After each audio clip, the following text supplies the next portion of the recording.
tessuti sacerdoti, e si sentono il cuore tutto nel Inġbarja fil-kien il-bibna biex nagħtu bidu għal din il-mixi li tkompli mal-mixi ta' qabel mixja li se tkomplu din id-darba issa mar-raj il-ġdejt tagħkom Father Michael Sark. Inserta tajjeb ħafna li din il-mixja qed tibdejwa propju fil-jum li fih il-Knisja tibda s-sena liturġika tagħha. Għal-Knisja s-sena tiddix fl-ewwel kalendar, ma tibda l-ewwel ħadd tal-Avvent. U l-iskop tal-Knisja li tibda s-sena liturġika mhux għajn wieħed sempliċi. Illi jkoll kemm aħna lil Sara, aħna li nemmu aħna li ġejna magħdejn, il-kol kemm aħna nerġgħu nidħlu, nerġgħu ngħixu l-esperjenza tal-misteru tal-ġrajja tal-Kristu. L-esperjenza tal-ħajja ta' Ġesu, illi jekk aħna nirriflettu sew, jekk ma nkunux sorqutu aljenati kif qalulna l-ewwel u tieni qari u anki Ġesu fil-Vanġelu, nindunaw hija l-istorja tagħna. Kif Ġesu jitwieled aħna twelidna, kif Ġesu jagħmel il-mixja tal-ħajja tiegħu jiltaqa' mad-diffikultajiet u mal-problemi, aħna wkoll niltaqgħu mad-diffikultajiet u l-problemi tagħna. Kif Ġesu imut aħna wkoll rridu nmutu, kif Ġesu jixxoxna aħna wkoll nixxoxna miegħu u ġurnata nkunu fis-sema miegħu. Allura jagħmel sens sinifikattiva illi aħna llum propju qegħdin nibdew dan il-Ministeru ġdid fl-imkien ma' Father Michael Sark li warraj tal-parroċċa u aħna dawk intom dawk illi flimkien miegħu tikkollaboraw biex tgħixu l-esperjenza tal-Knisja, biex tgħixu l-esperjenza ta' Ġesu. Imma kien konna nkunu sinċiri lejn kull wieħed kull waħda mill-dawġel. U nistaqsu kull wieħed għalih ma nirrispondux b'ġeorja, kulħadd jirrispondi f'qalb.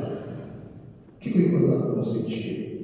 U nagħmlu din il-mistoqsija, x'risposta nagħtu? Mistoqsija din. Ġesu importanti għal-ħajja tiegħu. Importanti għal-ħajja. Kieku jkollna nirrispondu għal din il-mistoqsija. X'risposta nagħti quddiem Alla? Ġesu fisser xi ħaġa f'ħajja tiegħu.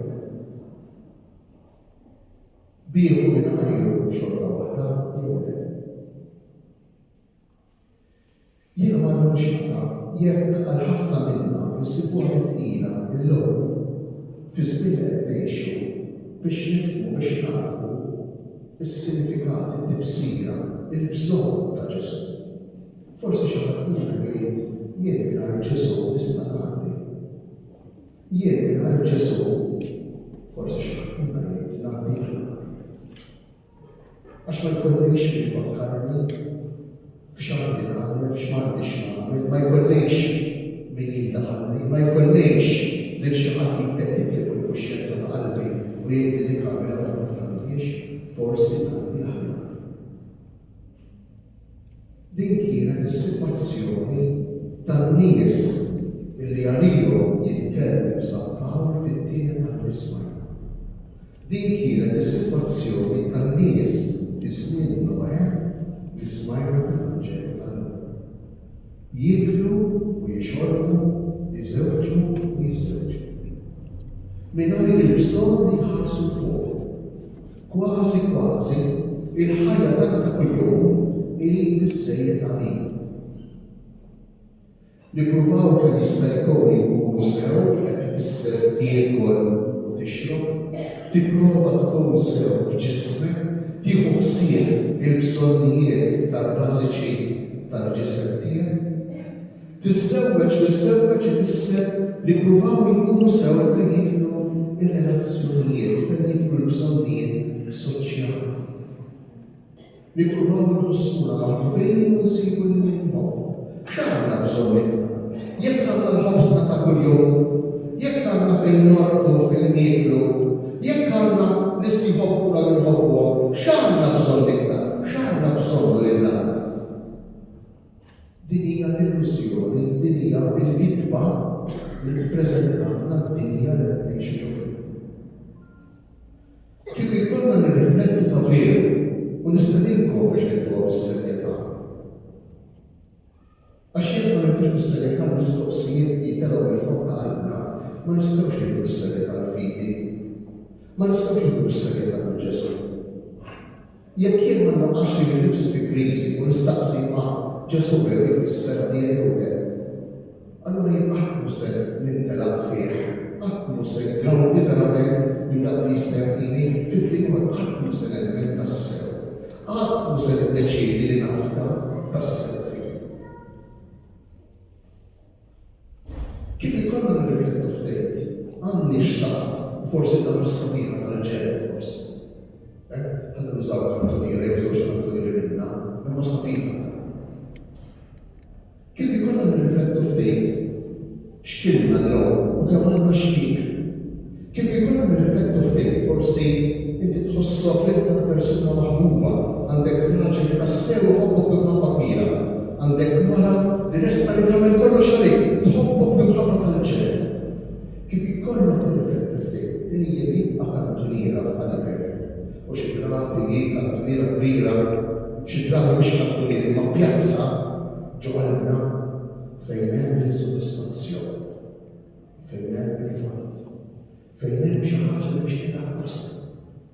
Kif ikollna nirriflettu ftit nindunaw li l-ebda ikel mhu se jimlielna tassew is-sewwu tagħna, l-ebda mħabba mhu se timlielna tassew il-qalb tagħna, l-ebda flus, l-ebda kwantità ta' flus mhu se timlielna il-wisa li għandna u l-bżonn li għandna li nkunu ċerti li jkollna ċertezza.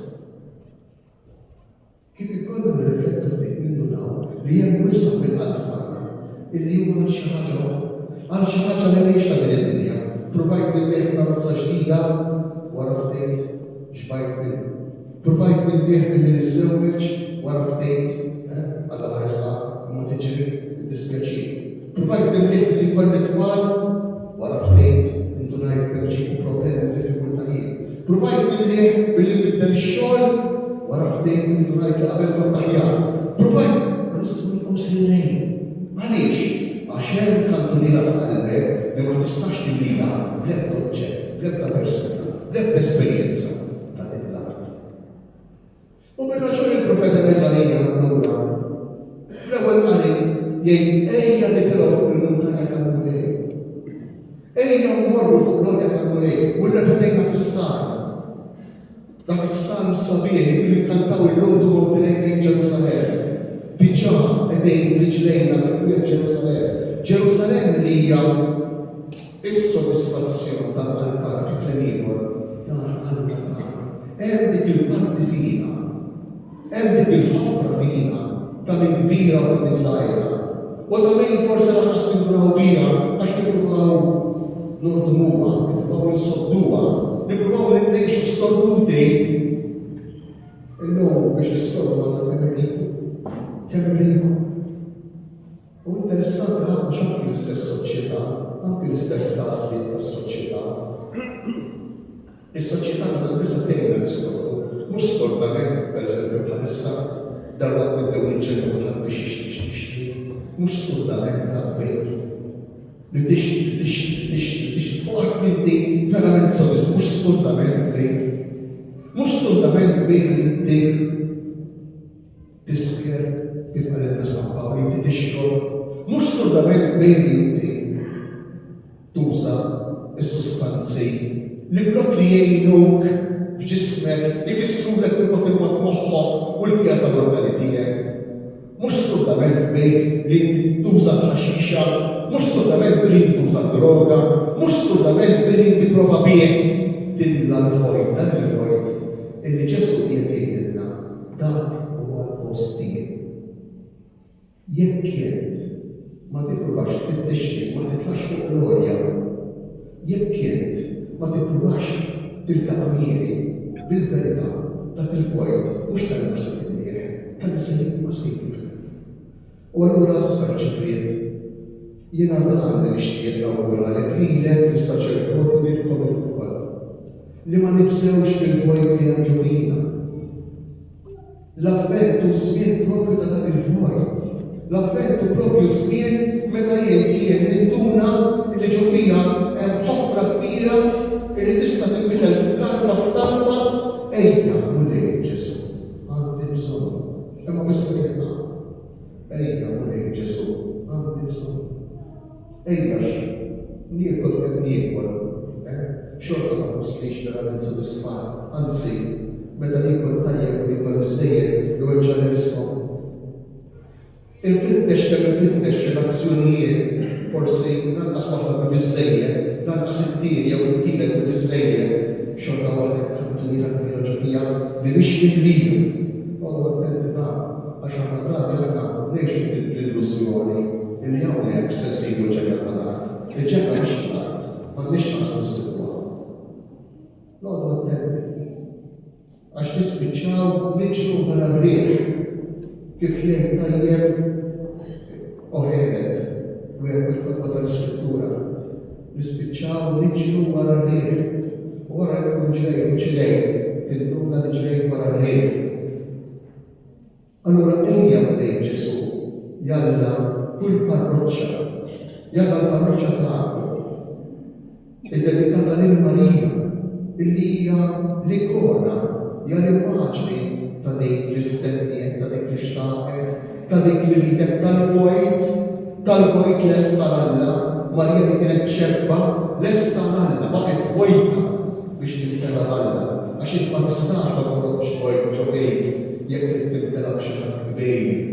Ma tistax tkun stordu twalira ħafna affarijiet biex imbagħad l-Alla ikun jista' joqgħod jgħix, joqgħod jagħmar fejn u mien. Allura jalla, l-esperjenza tal-parroċċa tkun il-laqgħa tagħna ma' Ġesu fl-Ewkaristija.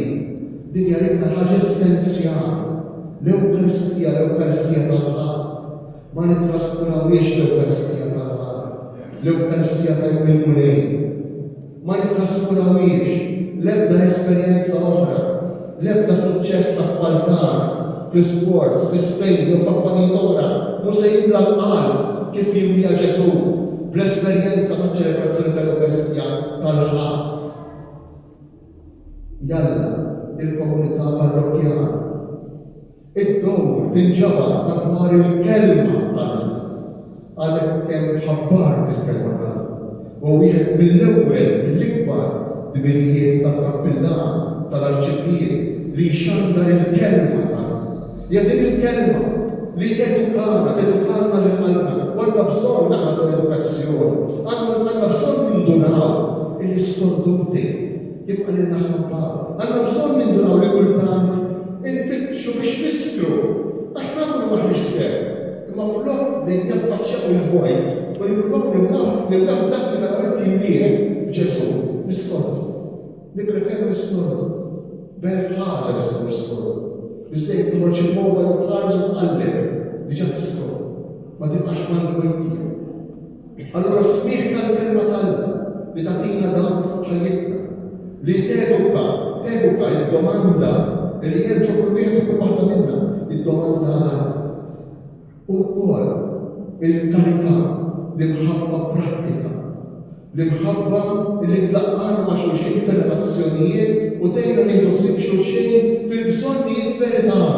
Dawn huma it-tliet funzjonijiet, it-tliet ir-ruoli prinċipali tal-parroċċa. Il-bqija u kollu kemm hu żejjed u kollu kemm hu ekstra il-festi, l-armar, in-nar u kollu kemm hu ekstra. U jekk ma jkunx hemm dawn it-tlieta, l-Ewkaristija, il-kelma tagħna u l-karità l-oħrajn jiġu l-istordament, is-sakra li semma San-Pawl fil-qari tinqata. U nkunu aħna stess naqgħu f'dak li l-Vanġelu qed isolva t-tejjina biex nkunu attenti għalih. Jiġrilna verament ħassbitna għajn. Nieħdu nixorbu, ninżewġu u niżżewġu.